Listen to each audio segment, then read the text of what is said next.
Hi, I'm Annie Botticelli, and welcome to my November 2019 horoscope report for you.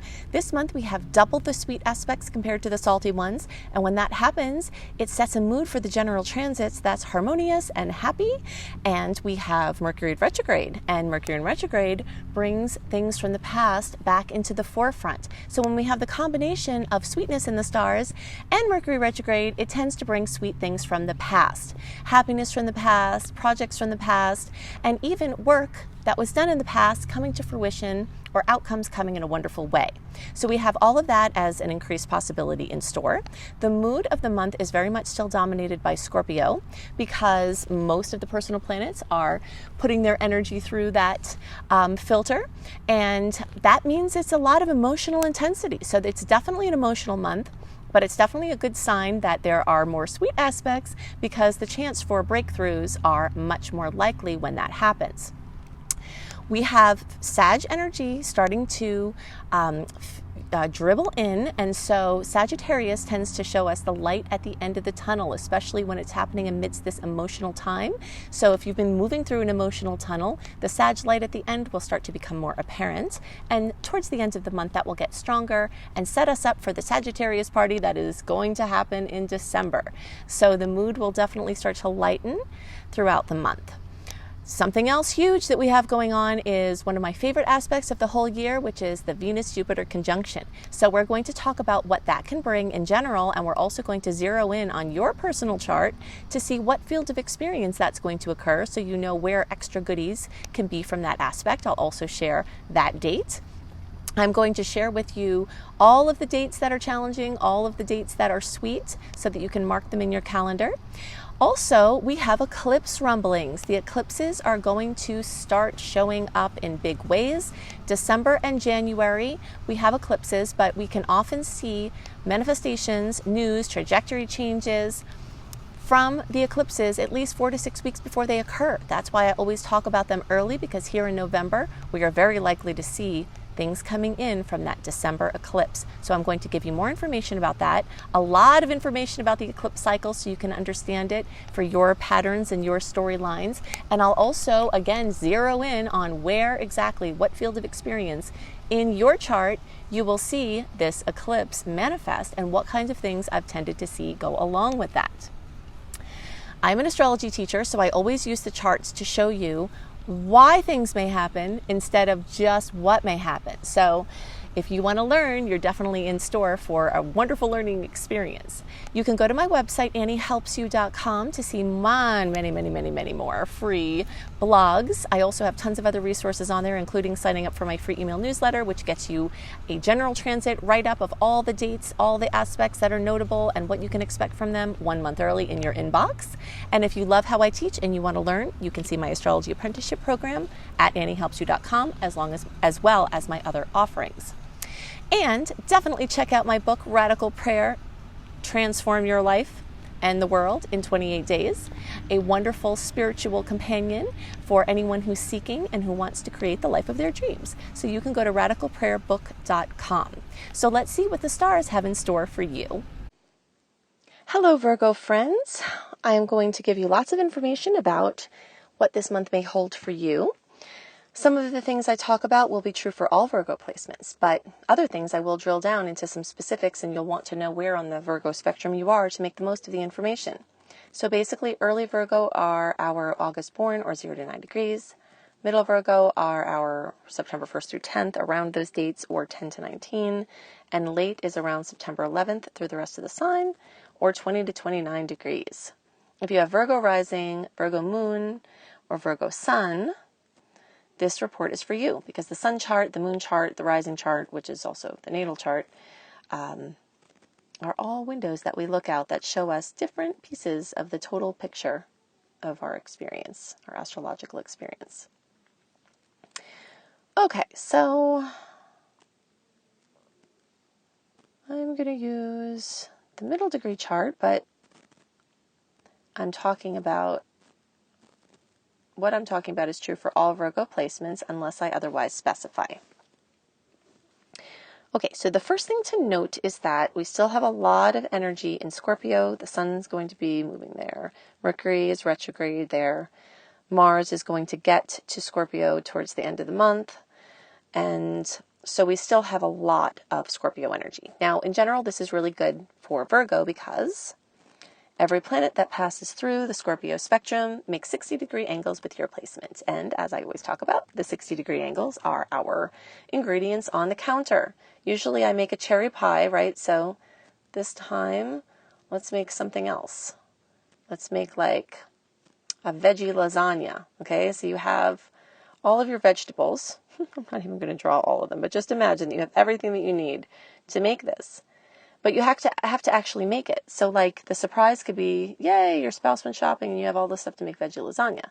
But in order to make the most of these ingredients, you have to do something with them. And that's what this 60-degree angle is about.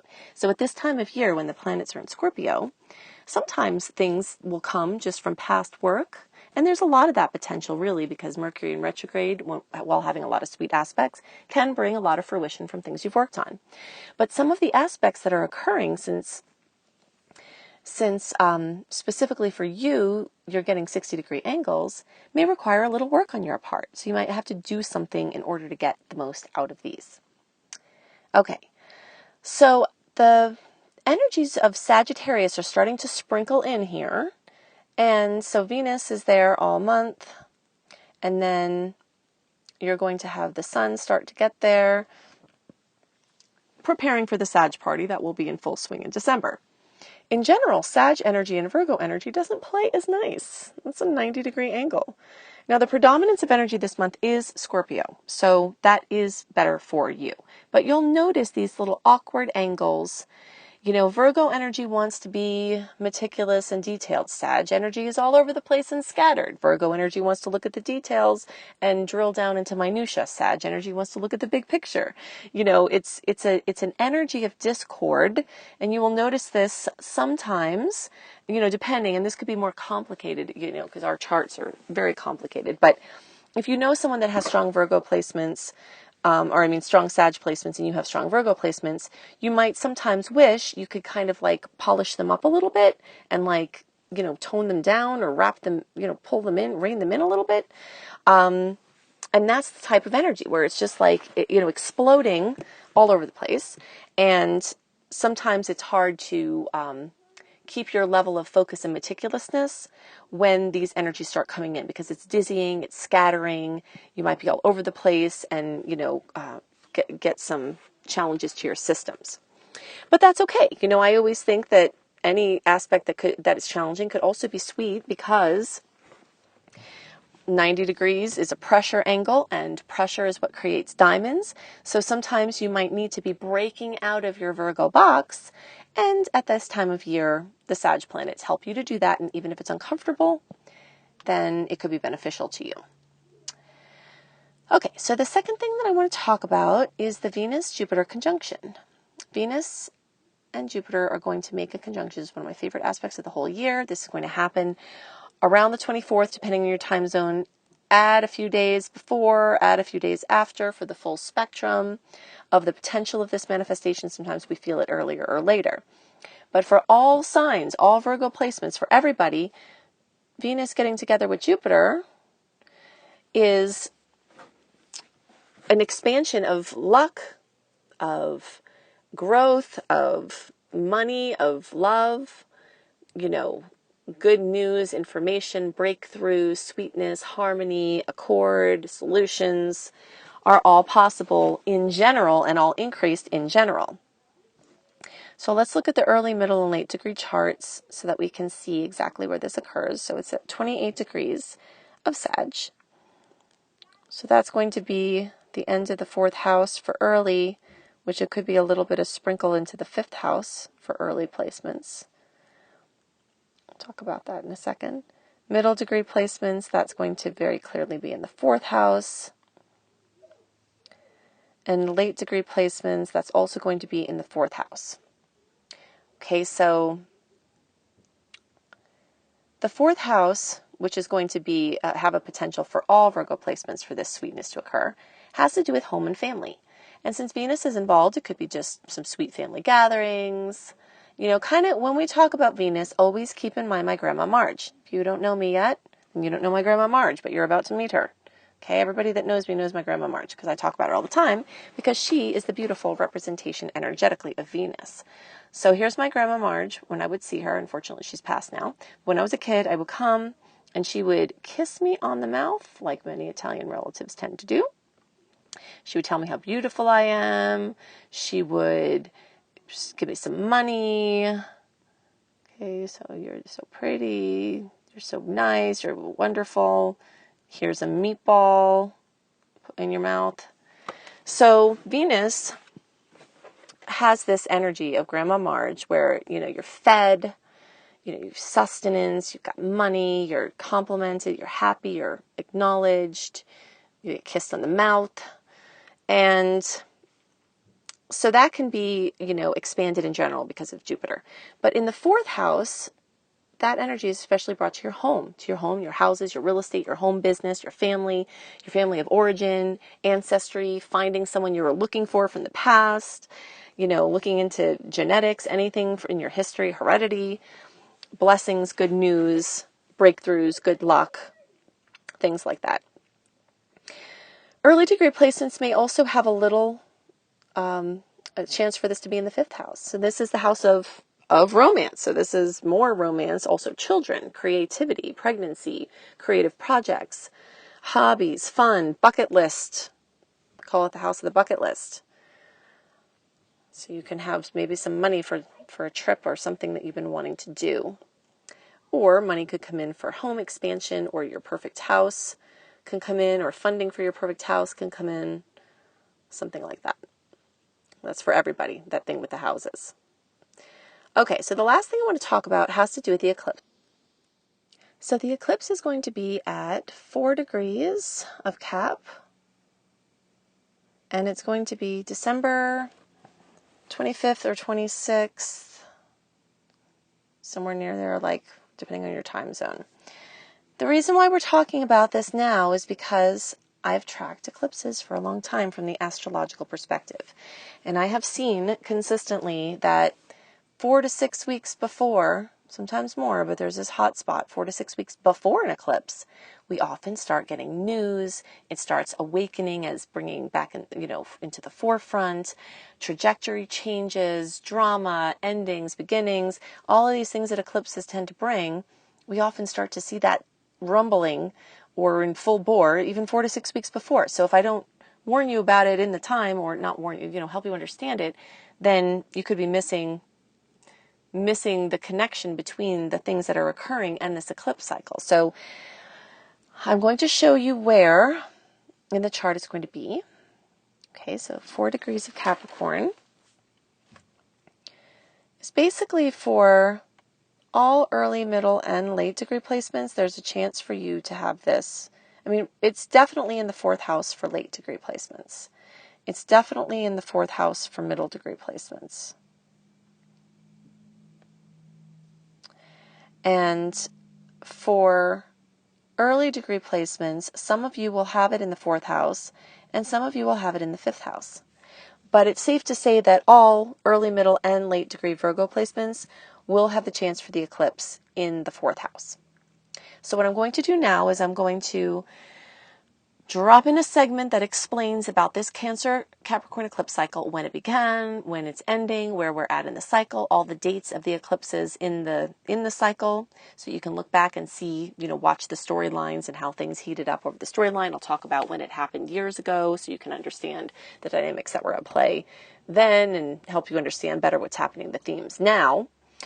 Then I'm going to drop in a segment about 4th house manifestations of eclipses based on my experience of doing thousands of live readings over almost 2 decades and tracking them very closely myself. And then, since the 4th house will be very likely the manifestation for all early, middle, and late degree placements, that will be first. And then I'm going to add in for you early degree placements a 5th house explanation of where I have seen 5th house eclipses, or how I've seen 5th house eclipses manifest, because you might also see it in that place. And then after that, I will get into the general transits. I'll list all the sweet days, all the challenging days. I'll talk about this very rare transit of Mercury and some other things to know for November. Okay, so here is my overview for the Cancer Capricorn eclipse cycles. It's always helpful when we're having an astrological cycle that is relevant at the current time to think back to when it happened before, and also to just kind of understand when it's going to happen again in the future. So the last time the Cancer Capricorn eclipse cycle occurred was between 2009 and 2011. And the next time it will happen after now, because we're in it now, is between 2027 and 2029. So what I have here, I'm going to give you a quick overview and timeline of this cycle and show you what we still have left to kind of understand the timeline. The reason why it's important to understand these dates is because there is a storyline that is taking place over the time from the beginning of the eclipse cycle till the end.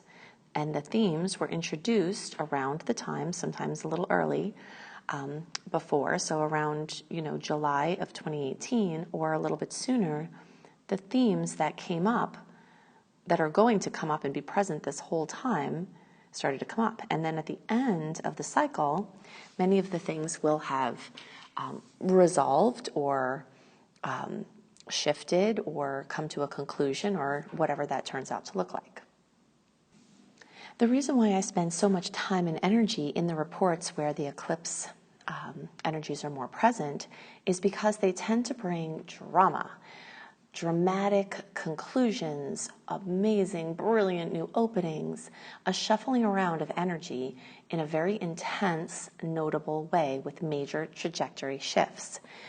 And because of this, usually at that period of time, things are going on and people are looking around saying, what the heck is going on?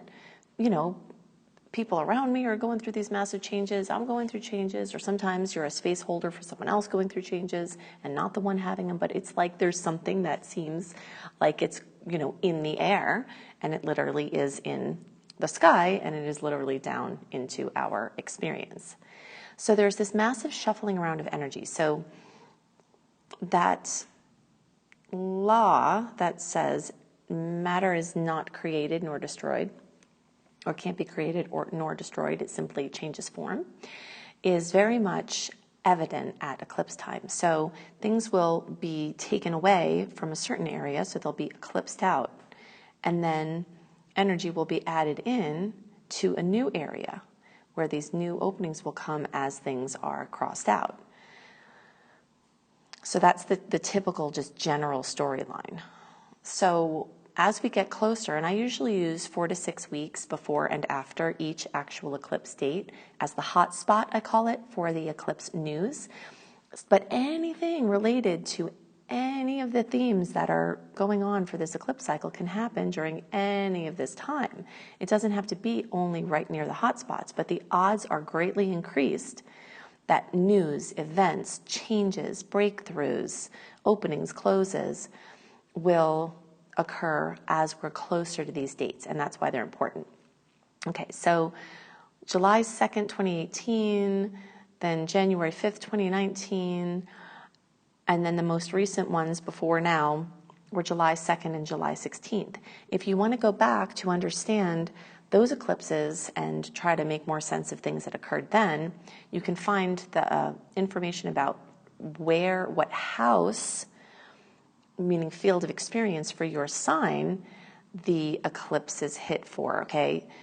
So basically, the Cancer Capricorn polarity brings tendencies for certain changes to all signs, and they would have to do with the energy of Cancer and the energy of Capricorn. So every sign has had an increased chance of a lot of shuffling around, notable changes, drama, conclusions, new beginnings in the house of home and family, and in the energy of work and your place out in the world, and the dynamic and push and pull between those places, and energies of mother and father and parenting and maternal energy and paternal energy and your inner authority, your outer authority. Every sign has been having storylines from this eclipse cycle in those polarities. But when it's eclipse time, I also drill down into the houses that they occur for each sign.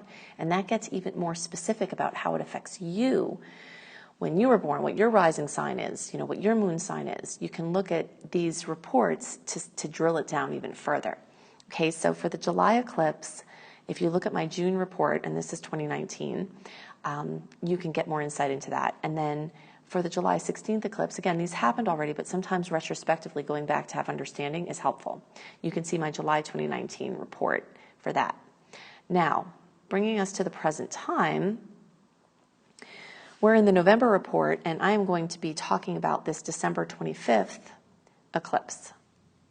Depending on your time zone, that might actually happen on the 26th, but in either case, it's at 4 degrees of Capricorn. So to follow this general drop-in, I'm going to show you where in your personal charts this eclipse is going to hit and what things you can expect with that.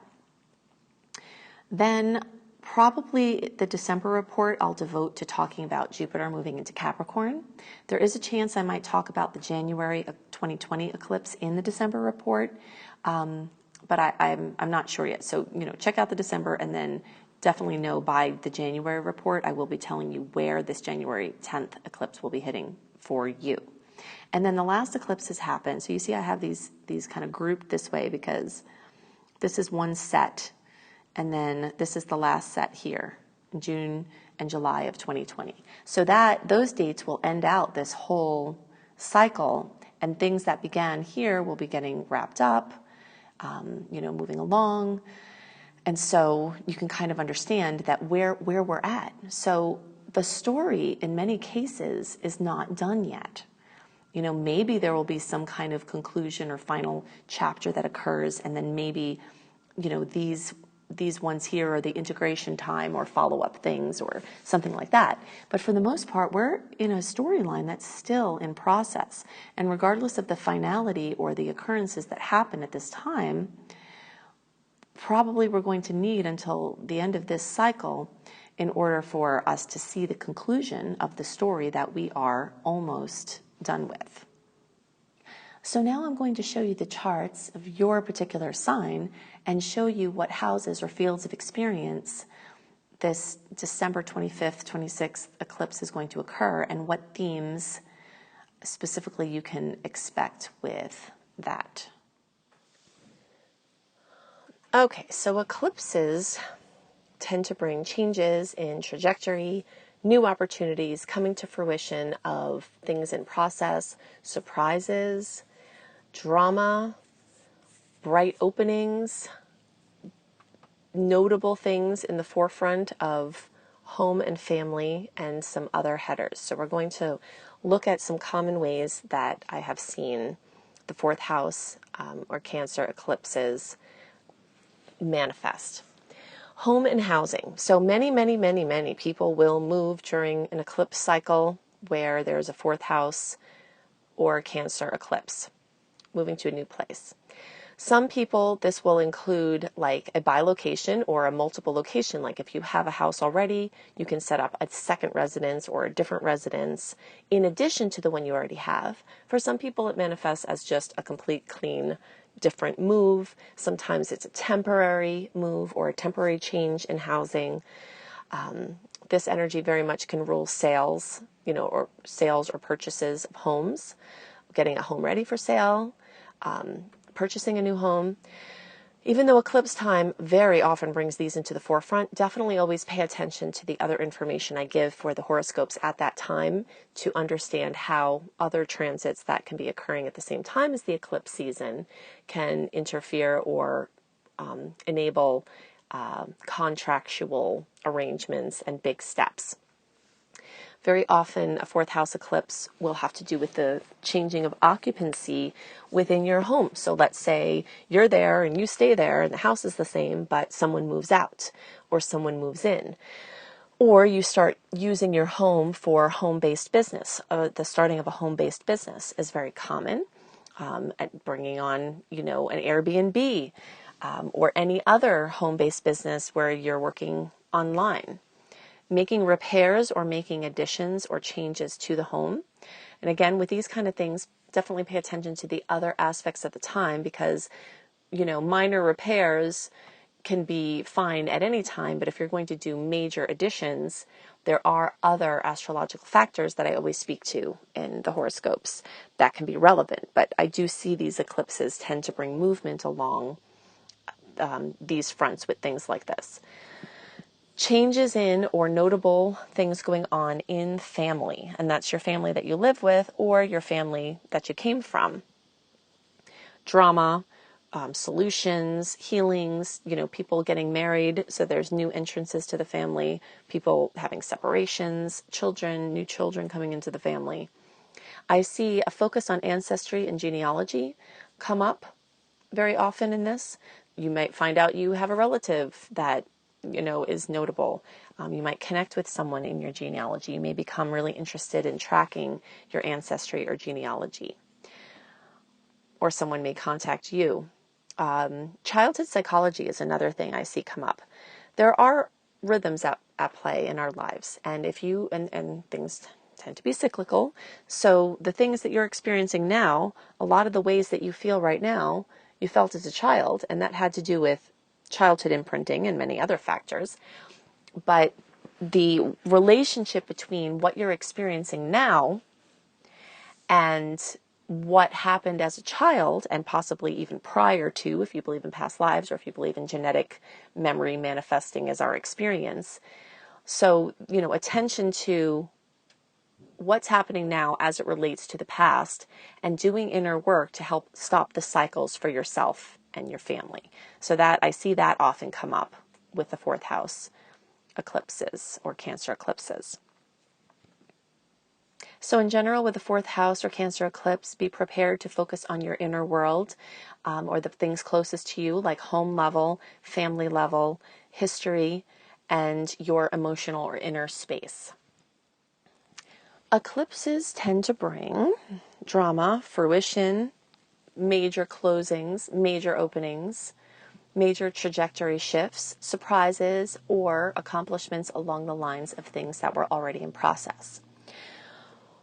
At eclipse time, things tend to be eclipsed in and other things tend to be eclipsed out. When there's an eclipse in the fifth house or Leo, there's often a major focus on children. This can be work with children, whether they're your own or others. It can be anything along the process of pre-pregnancy, conception, pregnancy, birth, child rearing, relationships with children. The creativity process is also ruled, and so the idea of a creative project with, for many people, creative projects are their babies, even those who have other children. So this energy of creativity, having a conception of an idea, following it through, birthing it, taking care of it. So I often see a new project come in or a previous project get moved along in a big way, including, being birthed out into the world. I see things having to do with hobbies, like a return back to something that you love. Or sometimes a hobby coming into the forefront is a possibility to make money with it. Anything having to do with bringing fun or childlike wonder into life. Sometimes something could happen to someone that that makes you start thinking, wow, I better have fun now, right? Because life is fragile and maybe the fun ratio is not enough. And for others, maybe an addiction to pleasure or too much of fun and irresponsibility could come up as a factor where you start to streamline changing how you have fun, changing what fun is to you, things like that. So an old way of doing fun can be eclipsed out and a new way of doing fun can come in. Talents and even hidden talents. So anything where you would stand on a stage and people would look at you for the good stuff that you do, singing, dancing, fashion, anything where you're on display, music, athleticism, being, leading a group, something like that, acting, modeling, things like that. Things where you have something that's special and people look at you because of that or listen to you because of that.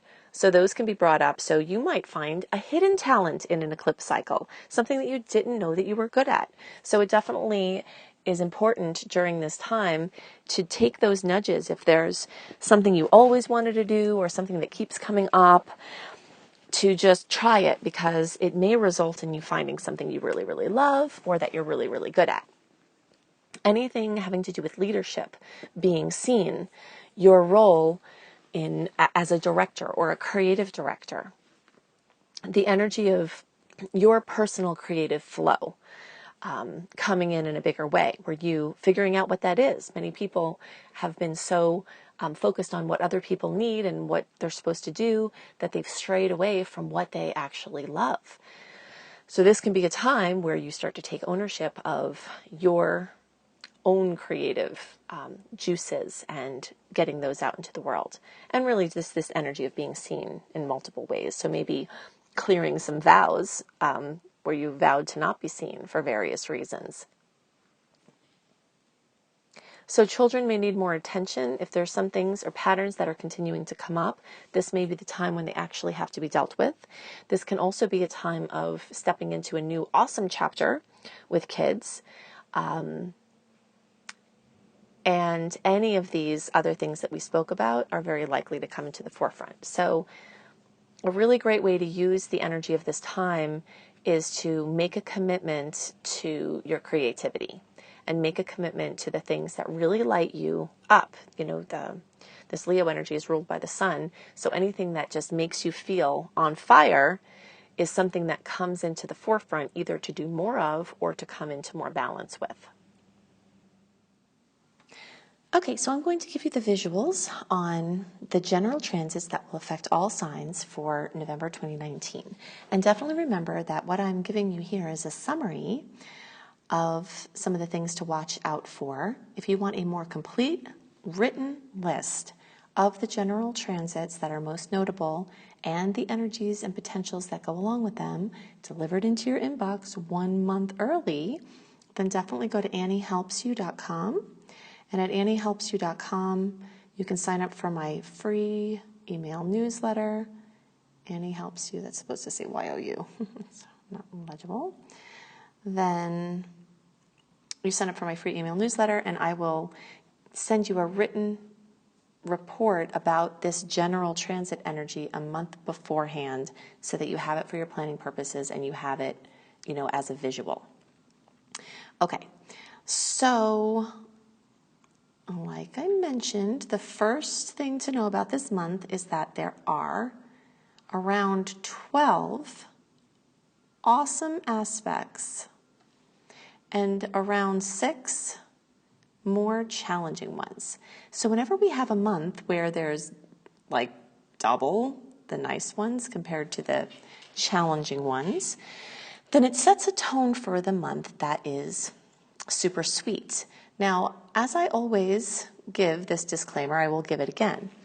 The general transits are just that. They're general. They're happening. This is one layer of absolute truth that is occurring for everyone. But your personal chart, the way the planets are hitting in your actual chart, which we can't see a lot of that. We can see the sun sign, the rising sign in the horoscopes, but there are all these planets here in your chart. And the way that the current planetary arrangements are hitting all of those planets for you could cause you to have a different experience than is the general theme or mood, okay? But now back to, speaking about this general mood, it's super sweet because we have so much more of this sweet aspect energy. The second very important thing to remember, and we'll look at this in the chart, is that Mercury is going retrograde. I talked in detail about Mercury retrograde in October because I always talk about things early because we feel them happening early. So between October 31st or November 1st, depending on your time zone, Mercury is actually going to start its retrograde process. On October 12th, it started its pre-shadow or its pre-transit shadow period. So every day from October 12th through the 31st, we were going deeper into the energies of Mercury retrograde, which is why I talked about them in the October reports. But now, on these days, it's actually occurring. Okay, so this Mercury is going to go back. Now, again, you see this, we're not looking at, we're looking at not the house configurations for this chart, because we're not looking at a certain sign. We're just looking at the mathematical relationships between the planets. So this reading is for everybody. So Mercury is going to go back from 27 degrees of Scorpio back to 11 degrees of Scorpio. And so if you have any placements that are between 27 and 11 degrees, that especially in mathematical, connection to Scorpio, then is going to be more intense for you. And I did talk about more of those details in the October reports for all signs, but just to kind of, have a guideline here. Since it stays retrograde until November 20th, the whole mood of the month has to do with things from the past. Now, some new things can pop through, but there's going to be this strong theme of energies from the past. So I'm calling it sweetness from the past, because there's so much sweetness and the energy is tilted, backwards. Now, we also talked about the fact that there are eclipse rumblings, and there are, because as early as November, you may start to see some eclipse news come in. But you can definitely look to the sign reports, individual sign reports for November, to see where they're going to hit for each of your signs, and also have an overview of this eclipse cycle. The days of the sweet aspects. Okay, so we'll put our big smiley face here. Okay, so November 3rd, 8th, 9th, 11th, 12th, 13th, 23rd, 24th, 26th, 28th, 29th, and 30th. Sometimes the energies from the transits that happen on a certain day can be felt before or after that day. So don't hang your hat too closely to the exact day, but just kind of know that there's a lot of sweetness around the days here. The challenging ones are on the 5th, 11th, 14th, 20th, 24th, and 26th. You notice how sometimes the same day will have either an aspect that could go either way, or multiple aspects, one that could be sweet and one that could be salty. You see that happening actually on the 24th too, and also on the 11th. The 24th of November is one of my favorite days of the whole year, because it is the Venus-Jupiter conjunction. And this is very potentially expansive to love, self-esteem, money, blessings, luck, just amazing things coming out of the blue. In this case, since the energies are in Sagittarius, which is, Jupiter rules Sagittarius, so there's some extra energy of Sag in this storyline. There's even potential for more luck, since Sagittarius rules good luck and expansion and things involving education and publishing and traveling and learning and teaching and spiritual evolution. So definitely put a nice big star in the days around here.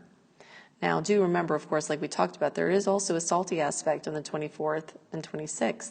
So those things could also be happening, but this is still a pretty powerful aspect to note. Something else really important to note as well is November 11th. November 11th has an aspect that day. The Sun in Scorpio is conjunct Mercury. Okay, so then that day, this and this will get together and amplify each other's energy, bringing potential intensity for better or worse. But occurring on that same day is a very rare transit of Mercury. Okay, so this only happens around 13 times in a century. And the next times they'll happen will be 2032 and 2039. For your reference to think back, if there was anything notable that occurred for you, the last time this happened was May 9th, 2016. It also happened November 8th, 2006, May 7th, 2003, November 15th, 1999. So sometimes it's really helpful to be able to go back and see if periods of time had something noteworthy for you, because sometimes that can help you better understand how the energy may manifest. So basically with the transit of Mercury, for a short time with a telescope, you can actually see Mercury, tiny, very tiny, crossing over the path of the sun.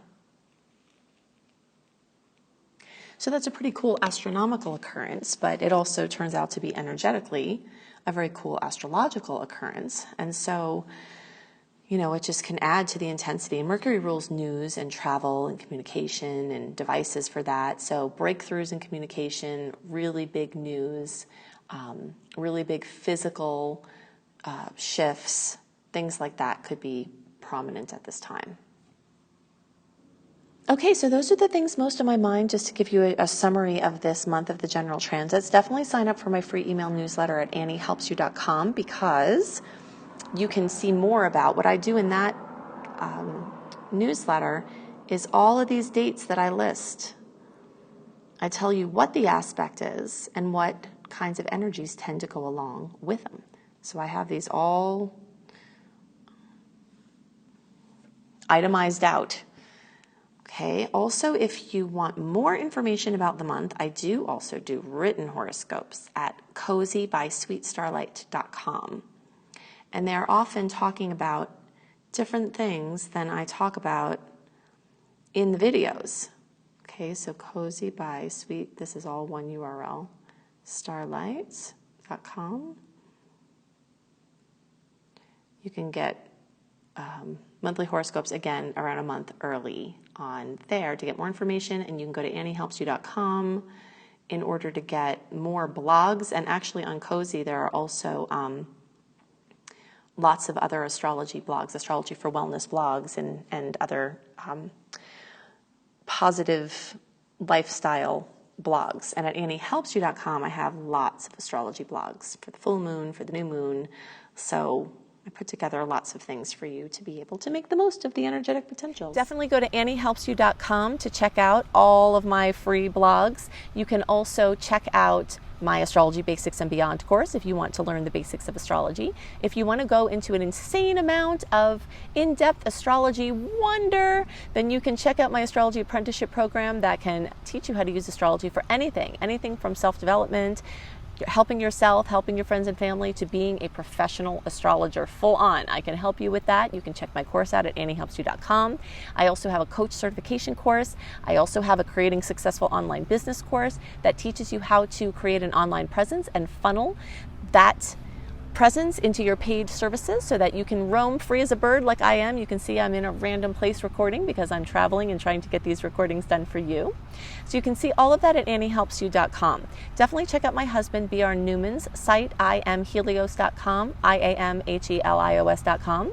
He is going to soon have a tarot companion guide, an astrology companion guide that serve as your helpers in your study process as well, plus other cool offerings that he has there and a lot of free stuff as well.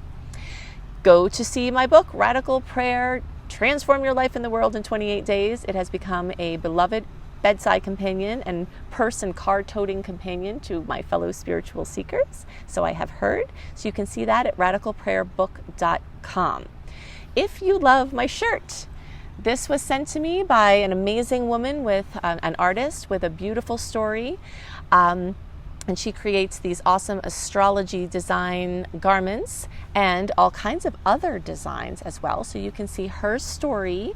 These are also all hand stitched by adults in Canada.